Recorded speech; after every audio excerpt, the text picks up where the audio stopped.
хочу свое выступление закончить тем, что меня все же нас что-то беспокоит.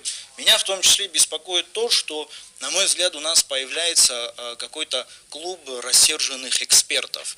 Когда я говорю за себя, открываешь просторы интернета и видишь людей, за которыми тезисы записываешь, и умиляешься о том, как вообще на них отвечать. У общественных деятелей, у политических деятелей, на мой взгляд, должна быть такая вещь, как ответственность, политическая ответственность в том числе.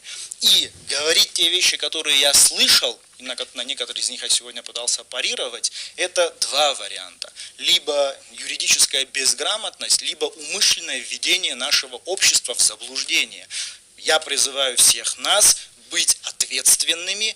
О досрочном сложении президента своих полномочий. Я разделяю это требование.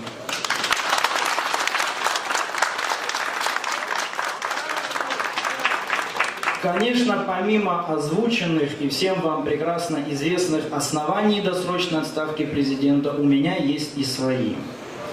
Во-первых, президент оказался не способен обеспечить соблюдение прав и свобод человека, не способен обеспечить соблюдение законов, не способен обеспечить исполнение судебных решений, нарушив тем самым статью 53 Конституции Республики Абхазия и другие конституционные нормы. Таким образом, президент не является гарантом Конституции.